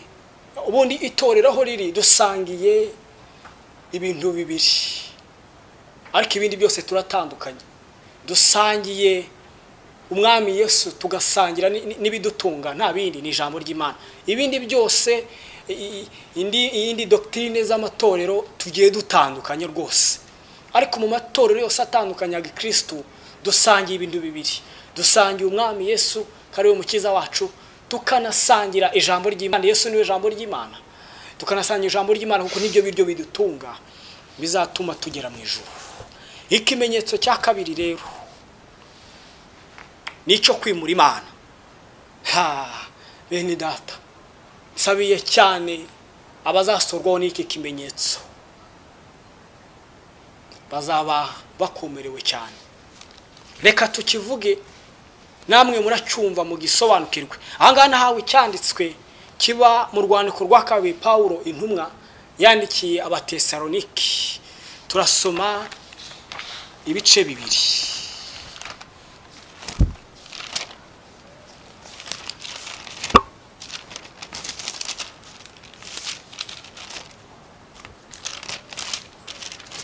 Urwandiko rwa kabiri Pawulo yandikiye Abatesalonike, turasoma ibice bibiri. Turasoma umurongo wa mbere tugeze ku 17. Umutwe w'amagambo uravuga ngo kugaruka kwa Yesu kuzabanzirizwa no guhishurwa k'umugome. Mwumve uyu mutwe w'amagambo kuvuga kugaruka kwa Yesu. Mbere y'uko agaruka n'ikindi kimenyetso cya kabiri nahawe. Mbere y'uko agaruka ngo azabanza ahishurwe wa mugome. Icyo ni kimenyetso cya kabiri nahawe. Mbega ni igihe cy'umugome. Reka dusome umutwe umurongo wa mbere avuga ngo turabinginga bene data kubwo kuzaza k'umwami wacu Yesu Kristo no kuzamuteranyirizwaho kwacu, kugira ngo mutanamuka vuba mukava mu bwenge cyangwa ngo muhagarike imitima, naho mwaba mubitewe n'umwuka cyangwa ijambo cyangwa n'urwandiko rukekwa ko ruvuye kuri twe. Bihamya yuko umunsi w'umwami wacu umaze gusohora. Ntihakagira umuntu uboshya uburyo bwose, kuko uwo munsi utazaza kurya kwimura Imana kutabanje kubaho. Kandi urya munyabugome atarahishurwa ari we mwana wo kurimbuka. Ni umubisha wishyira hejuru y'icyitwa Imana cyose cyangwa igisengwa, kugira ngo yicare mu rusengero rw'Imana yiyerekane ko ari Imana. Ntimwibuka yuko nababwiye ibyo nkiri kumwe namwe, kandi nanone muzi yuko ikimubuza ari ukugira ngo azahishurwe mu gihe cye, kuko amayoberane y'ubugome n'ubu atangiye gukora, ariko ntazahishurwa keretse uyabuza ubu akuweho. Nibwo wa mugome azahishurwa w'umwami wacu, w'umwami Yesu azicisha umwuka uva mu kanwa ke akamutsembesha kuboneka ko kuza kwe. Kuza k'uwo mugome kuri mu buryo bwo gukora kwa Satani, gufite imbaraga zose n'ibimenyetso n'ibitangaza by'ibinyoma n'ubuhenzi bwose bwo gukiranirwa kubarimbuka, kuko batemeye gukunda ukuri ngo bakizwe. Nicyo gituma Imana izabohereza ubushukanyi bukomeye cyane ngo bizere ibinyoma, kugira ngo abatizeye iby'ukuri bose bakishimira gukiranirwa bacirweho iteka. Ariko bene data bakundwa n'umwami wacu, dukwiriye kubashimira Imana iteka, kuko uhereye mbere na mbere Imana yabatoranyirije agakiza gaheshwa no kwezwa kuva ku mwuka no kwizera ukuri. Nibyo yabahamagariye, ibahamagaje ubutumwa twahawe kugira ngo muhabwe ubwiza bw'umwami wacu Yesu Kristo.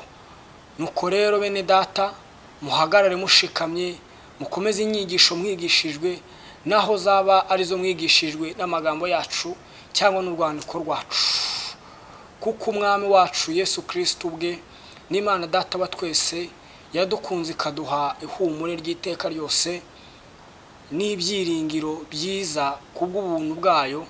Humuriza imitima yanyu, ibakomereze mu mirimo yose myiza n'amagambo yose meza. Haleluya. Iki nicyo cyanditswe nahawe, gihabwa n'umwuka w'Imana. Arambwira ngo iki nicyo kimenyetso cya kabiri. Iki kirakomeye bene data, muze kucyumva mukitondeye. Nicyo kimenyetso cya nyuma nahawe ng'itorero rizahita rigenda. Ni ikimenyetso kizaza kigaragariza itorero noneho yuko nta kindi gisigaye. Ni igihe hazakurikiraho kwimura Imana. Kizakurikirana iki gihe kizakurikiranwa n'igihe cy'ububyutse. Nicyo kizimura igihe cya Yeremiya. Igihe cya Yeremiya kizakurwaho, gikuweho n'iki gihe cyo guhishurwa ku mugome. Hano Pawulo intumwa yarabibonye, abibwira b'i Tesalonike, abakristo bari Tesalonike, arabibamenyesha, arababwira ngo mbere y'uko umwami wacu aza hazabanza kwimura Imana. Ariko mbere y'uko Imana yimurwa igomba kubanza ikimikwa. Rero cya gihe cy'ububyutse n'isi yose igiye kuzura mu bubyutse ijambo ry'Imana ribwirizwe, Imana yimikwe mu mitima y'abantu. Noneho nyuma y'icyo gihe uyu mugome azahishurwa. Namara guhishurwa ububyutse buzaburangiye, igihe cyabyo kizaba gikuweho. Ni nayo mpamvu nk'uko Imana yambwiye ngo iki gihe nicyo gihe cy'itorero. Itorero nirikorana umwete kuko umwanzi waryo ariri inyuma, arimo ararirya isataburenge. Iki nicyo gihe cyacu rero mureke tukibyaza umusaruro. Pawulo n'abandikira bari bagize ikibazo ababene data, bababwira ngo hari wasanga umwami wacu yaraje gutwara abantu. Pawulo izo nkuru aza kuza kuzimenya, arababwira ngo rero nimumenye ikimenyetso cya nyuma mbahaye cy'uko umwami wacu, cyangwa se nanjye nahawe n'umwuka w'Imana cy'uko umwami wacu azaza, nimubimenye. Niyagira izindi nyigisho ziza zikababwira ko umwami wacu yaje, hari mutekereza ko zaturutse kuri ngewe, cyangwa mugatekereza yuko haba hari uwundi wundi uzizanye, cyangwa mugatekereza yuko yaba ari umwuka ubivuze, ariko zikababwira yuko umwami wacu yanje kuza, ntimuzazemere. Izo ngizo ni izibayobya, ngo kuko kwakuza k'umwami wacu kugaruka kwe kuzaboneka umugome atarahishurwa. Haleluya. Umwuka w'Imana yaransanze ambwira igihe cyo guhishurwa k'uwo mugome. Arambwira ngo we yambwiye ko ari igihe cyo kwimura Imana, amereza iki cyanditswe. Ngisomye nza gusanga nicyo gihe umugome azahishurwa.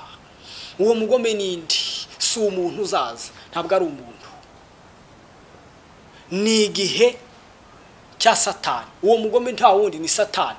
Wa mugome uzabohwa mu byahishuwe Yohana yabonye, wa wundi uzabohwa niwo mugome uzahishurwa. Ninde? Ni wa mwanzi w'itorero Satani, ni wa mwanzi wawe Satani, ari we mwanzi wanjye. Afite igihe rero. Hano Pawulo ku murongo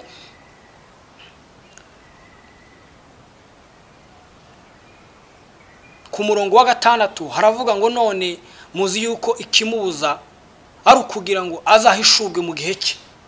Haleluya. Igihe cye cyo guhishurwa rero nicyo gomba guhishurwamo, nicyo kimubuza. Hari kimubuza, ntabwo yahishurwa mbere y'igihe, yahishurwe mbese mu gihe cy'itorero. Oya, ikimubuza rero ngo kire kukimubuza akuweho. Niko ku murongo wa 7 haravuga ngo kuko amayoberane n'ubu kuko amayoberane y'ubugome n'ubu atangiye gukora, ngo ariko ntazahishurwa keretse uyamubuza kuweho. N'ubu arakora. Uwo mugome nindi? Ni Antikristo, n'umwanzi wa Kristo, ni wa Antikristo, ntago ari umuntu. Noneho rero n'ubu amayoberane arakora, n'ubu Antikristo arakora, ariko arakora mu buryo bwa rwihishwa kuko atari igihe cye. Ariko kandi hari uyamubuza nta wundi, ni igihe si iki, ni uyamubuza, nta wundi uyamubuza, ni igihe cy'itorero. Rero icyo gihe cy'itorero nicyo kirimo kimubuza. Ariko igihe cyo itorero nigikurwaho, aricyo gihe nikirangira, nicyo iri jambo rivuze, nikirangira nibwo nabazahishurwa. Rero ngewe nabwiwe n'umwuka w'Imana ko ari igihe cyo kwimura Imana.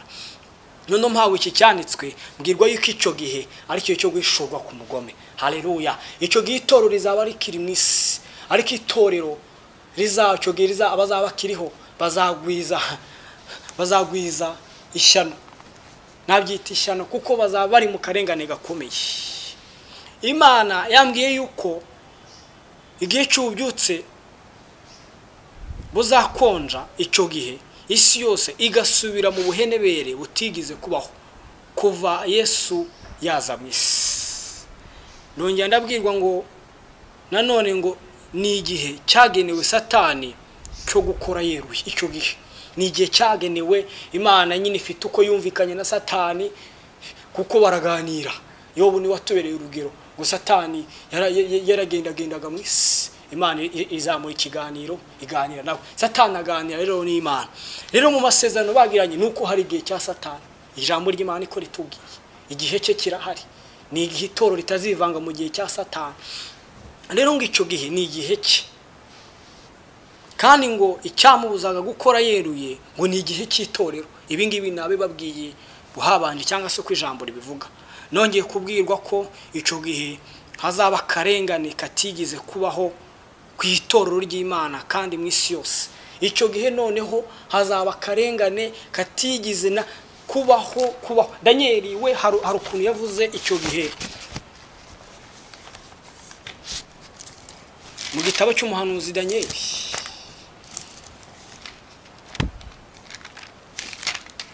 Ibice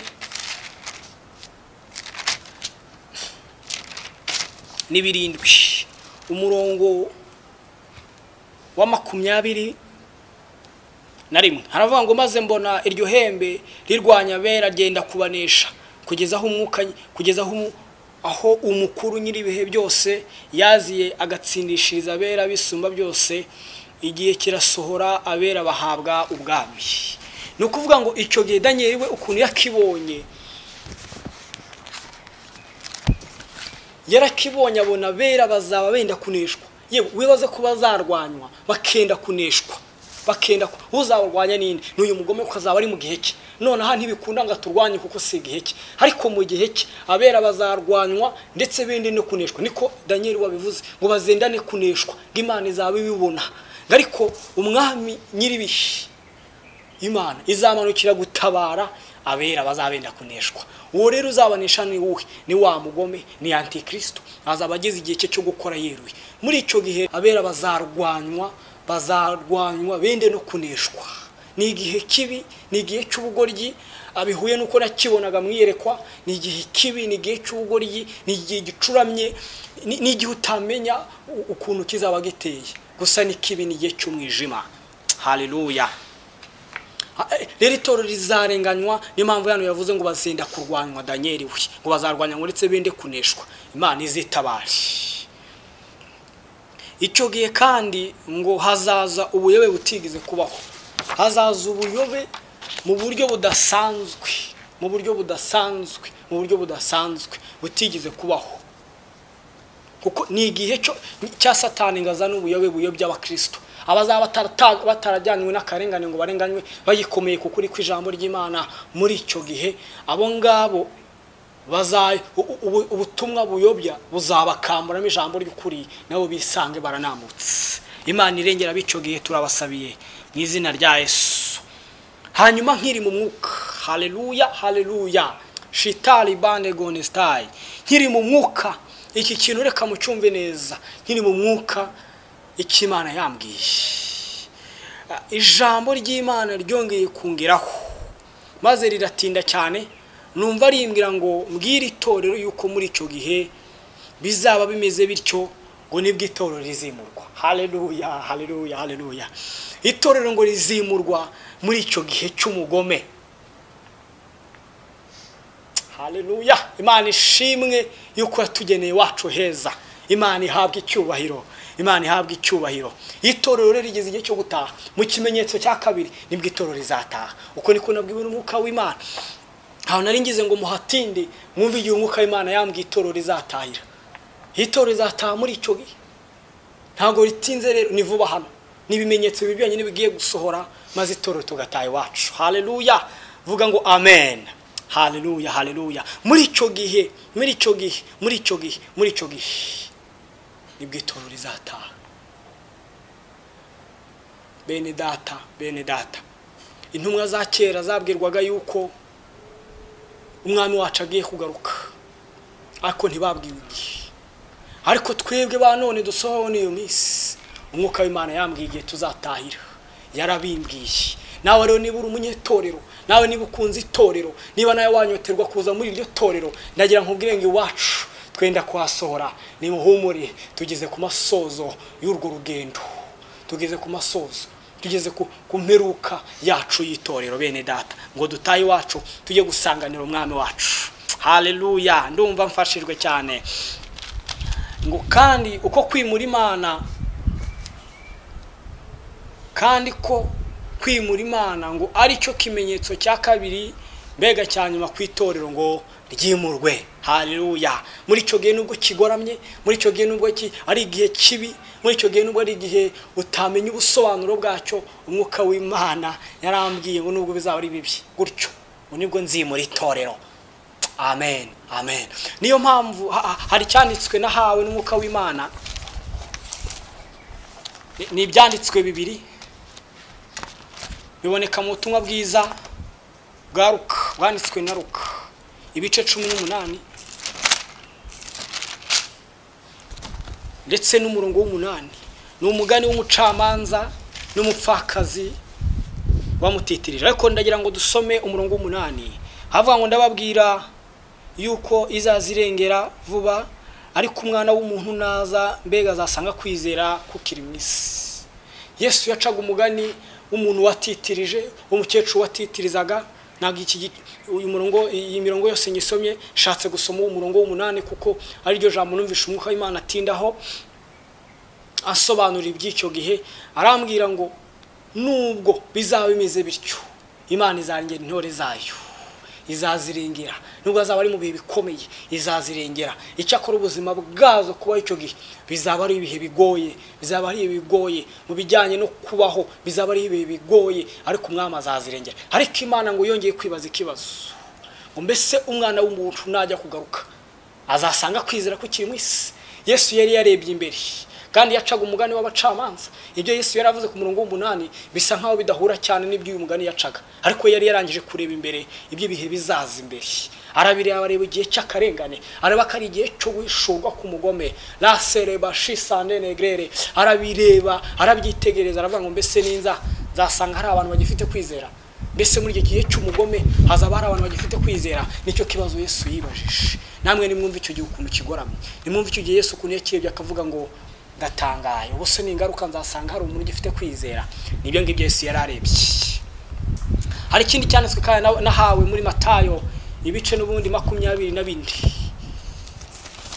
Dusa nk'abasubiye muri cya gice nahawe 24 umurongo wa 36 ndetse na 39. Umutwe w'amagambo aravuga ngo uko bizamera ubwo Yesu Kristo azagaruka. Nimwumve turacyavuga uko bizamera Yesu agarutse. Torero ni twebwe turimo tuganirizwa, natumwe kuri mwebwe kuko niko nanjye nabwiwe, ndahishuriwe ubwo butumwa n'Imana. Rero wowe torero wawuherereye, ndagira nkubwire ngo Yesu Kristo agiye kugaruka kandi twishimire ko umwami wacu agiye kugaruka. Rero turacyavuga ku buryo bizagenda uko Bibiri bivuga Yesu Kristo agarutse. 36 havuga hate, haravuga ngo ariko uwo munsi n'icyo gihe ntawubizi, naho baba abamarayika bo mu ijuru cyangwa umwana keretse data wenyine.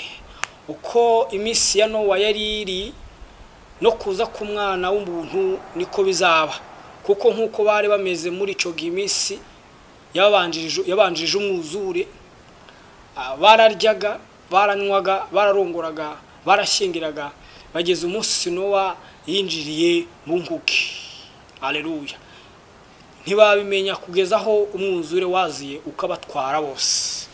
Iki nicyo cyanditswe kindi nahawe ngo muri icyo gihe uko bizaba bimeze. Mwuka w'Imana arambwiye ngo yego icyo gihe ndi uwo munsi nta muntu wizi, nta wundi wundi uzasobanukirwa icyo gihe keretse ko Umwuka w'Imana azakomeza gutanga ibimenyetso gusa. Gusa yambwiye ko muri icyo kimenyetso cya kabiri aribwo umwami wacu azaza, ariko ntawamenya ngo ni muhe mwaka, nta n'uwamenya ngo ni mukuye kwezi, ariko ni muri icyo gihe cyo guhishurwa ku mugome. Nibwo Umwuka w'Imana yambwiye ngo nibwo Yesu Kristo azaza gutwara itorero. Hanyuma ngo uko bizamera nicyo kintu numvisha Umwuka w'Imana atinda cyane, uko kwa Nowa byari bimeze nkuko ijambo ribivuga ngo niko nicyo gihe bizaba bimeze.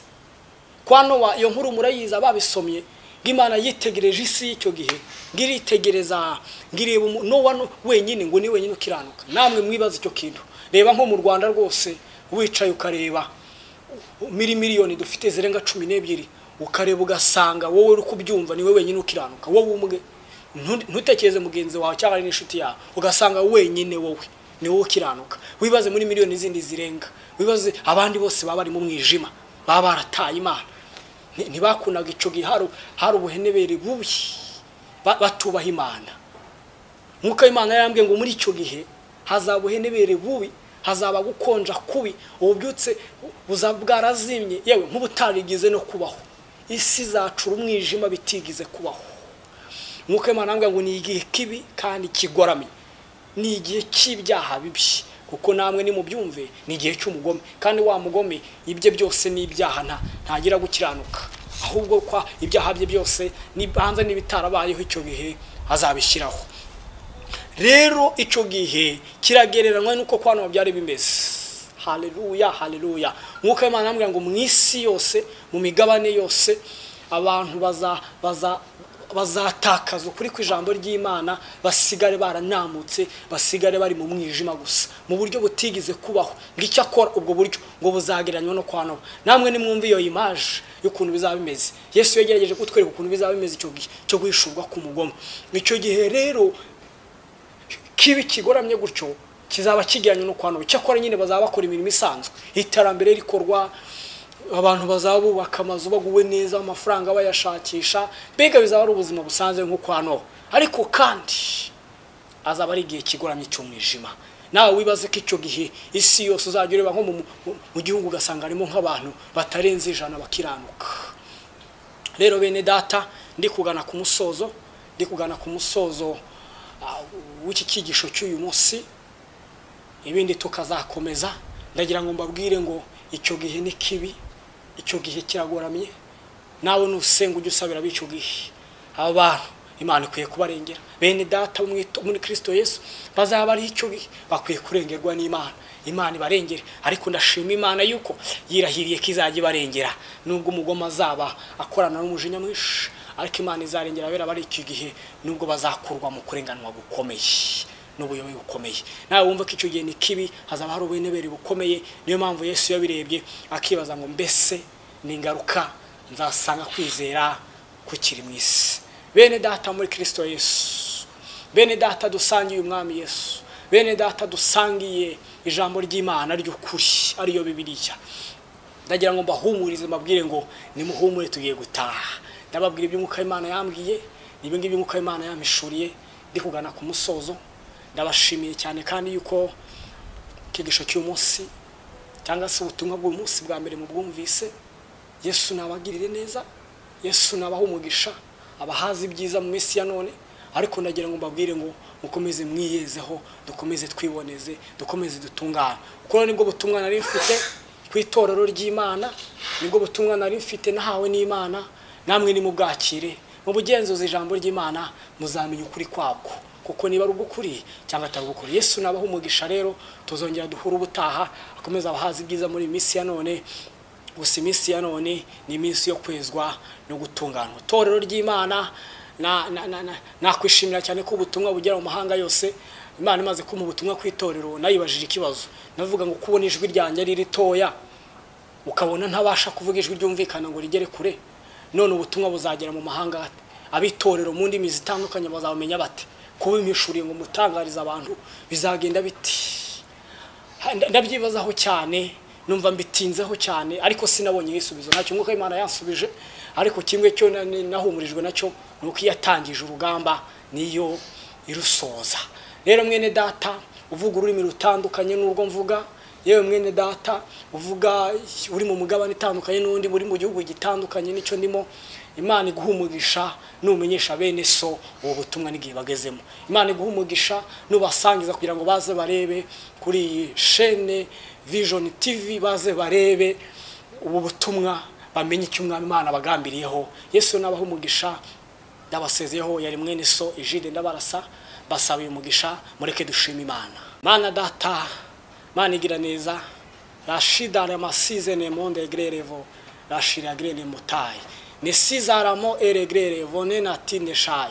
Ndagushimiye kuri Imana yacu nziza, ukora imirimo n'ibitangaza. Habwe icyubahiro Uwiteka. Urakoze kuduhishurira uyu mugambi ku itorero ryawe. Uradukunda kuva na kera kose wayobozaga itorero ijwi ry'ubuhanuzi. n'ubu nabwo uduhaye ijwi ry'ubuhanuzi. None rero kubw'amaboko yawe ari amanyembaraga kandi ufite ubushobozi ahantu hose, agura cyane ijwi ryanjye rigere mu mahanga yose, bumve ubu butumwa. Agurira ijwi mwami abera bose muri Kristo Yesu, bumve buno butumwa. Ndagushima kuzabana natwe no mu bundi butumwa bukurikiyeho. Icyoro kibiki Imana mu izina ry'Umwami wacu Yesu Kristo. Amen. Amen. Conférence d'accomplissement de la prophétie. Rompre définitivement avec le passé, se tourner résolument vers l'avenir. Le plan de Dieu pour la région des Grands Lacs africains est en train de se réaliser.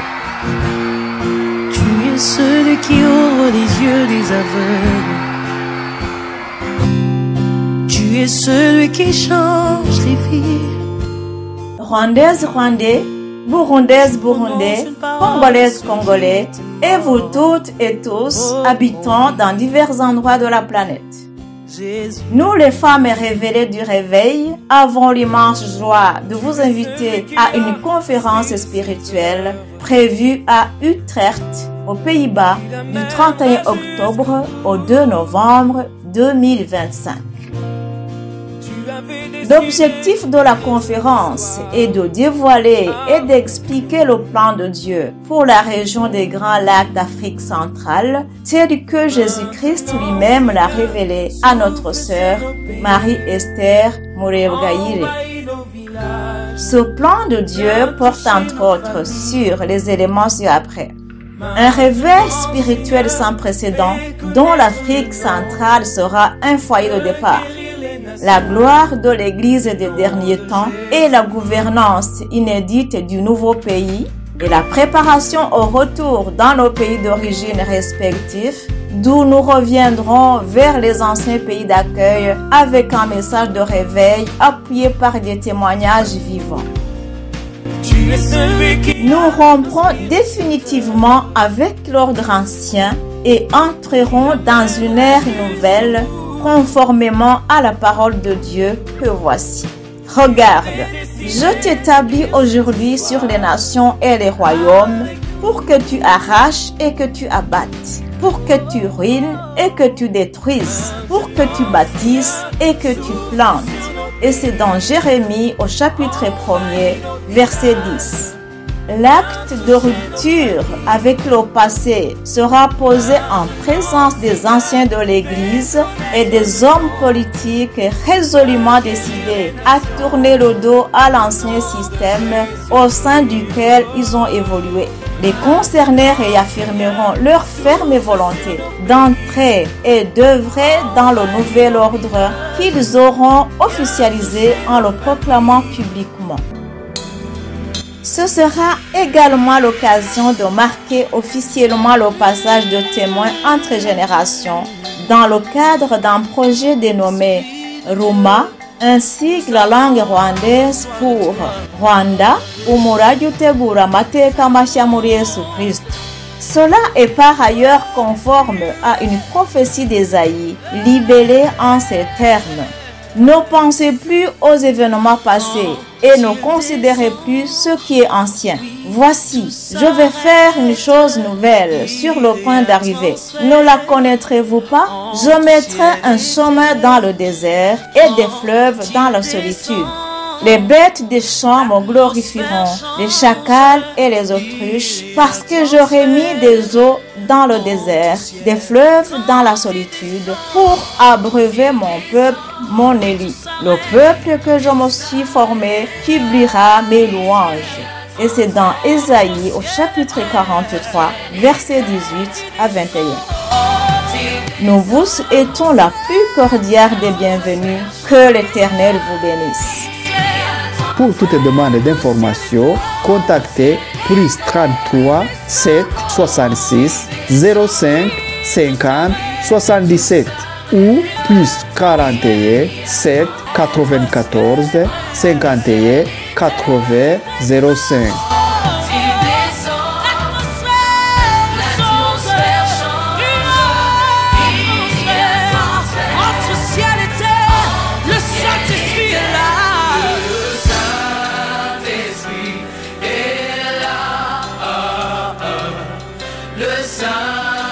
Saint-Esprit est là. hamwe na Yesu ndi umutsinzi no kurushaho, hamwe na Yesu ndi umutsinzi no kurushaho.